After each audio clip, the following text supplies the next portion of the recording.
Hello everyone, welcome. This is Ron's Garage. This is going to be the first of many episodes. Finally decided to start making YouTube videos and documenting everything I'm doing. So a little bit about myself. I live in a small town in the mountains in California, and I'm just out here doing my thing.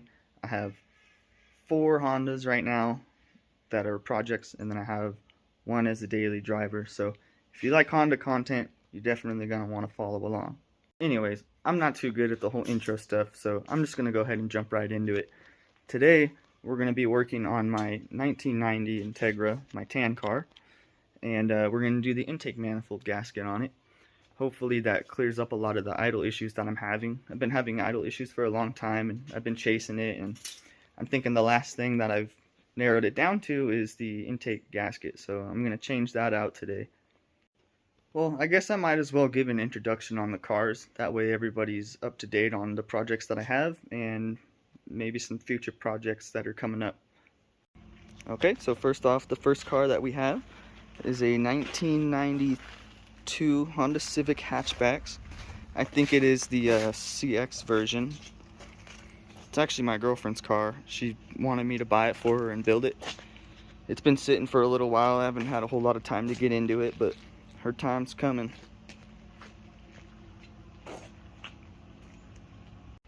The second car that we have here, this is my very first car. It is a 1990 Acura Integra LS. I've owned this thing for a very long time, probably since I was about 16. I've been slowly working on it, but I always put other projects ahead of it, so it just sits here. Got a lot of cool stuff for this car. I'm hoping one day to actually finish it.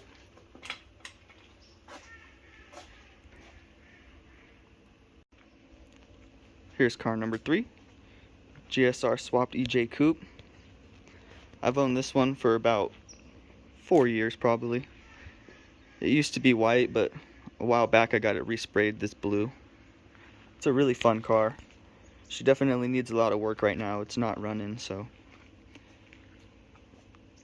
that's all good. And the fourth and final car.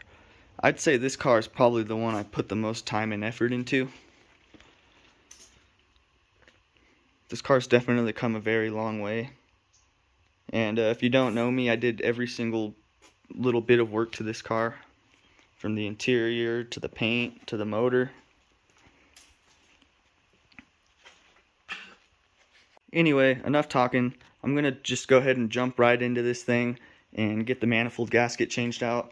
I have this one over here, and I think the surface of the gasket actually needs to be cleaned up a little bit.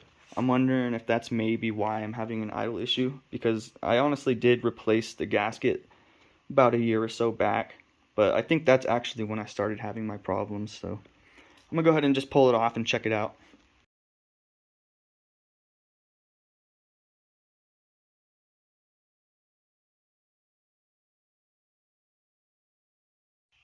Put the car up on some stands, that way I can get to the underside bolts pretty easy without having to fight for it. Okay, so the manifold's just about out. I mean, it's pretty much free floating there. I just have to get the clips off of my injectors because I have them turned upside down, and it kind of makes it a pain to take them on and off.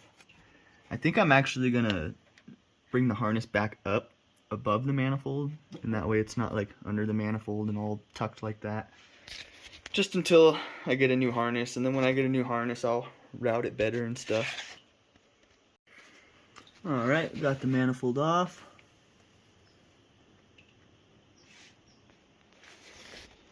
Can't really tell if it was leaking or anything. I mean, it looks kind of funky right here, but I think that's just gasket surface. I don't know. We're going to replace it anyway. Hopefully it'll fix the problem. Okay, here's where I'm at. It looks like all the runners look pretty good, except this one.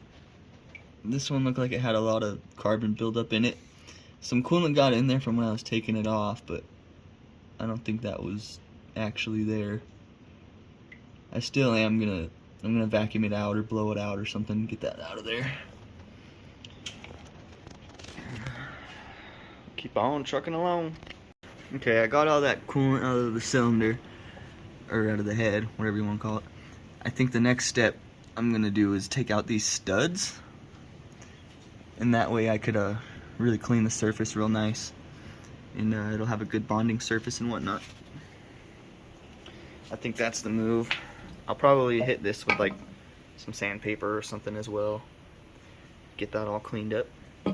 So a little trick from removing these studs is if you get one bolt and put it on backwards and put one on regular right in front of it, you could tighten them together and then you could actually remove the stud.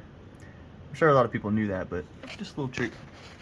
Okay, so I got the studs out, put some paper towels in the holes. So I'm just gonna use a razor blade and kind of just scrape along it and try to get all that crap off. But yeah, that's all there is to it. Scrape it off with a nice razor blade. Alright, got the gasket surface all cleaned up. I'm gonna put the studs in right now. All the forums say 17 foot-pounds for the intake manifold bolts, so I'm just gonna assume that that means the studs as well. Well, that's not cool. I was putting that stud in and it cracked right there on the head. It's still in there pretty tight, but that might be problematic later on. Alright, manifold back on the car. Unfortunately, I don't get to start it today because the distributor is garbage. The coil took a crap. But yeah, there it is. A little worrisome about that bolt in there where it cracked on the head, but it tightened down all good and I think we're all good to go, so nothing too major. If it breaks, then later on the head will come off and I'll go have somebody weld it up, but that's it for now. Alright guys, well I'm going to end the video here. Today we got the intake manifold gasket on my car, and hopefully, fingers crossed, it's going to run a lot better and not idle like crap. And also fingers crossed that that bolt isn't going to give me any issues. But anyway, if you guys like this video, go ahead and like, comment, subscribe. And if you want to see more, let me know. See you guys next time.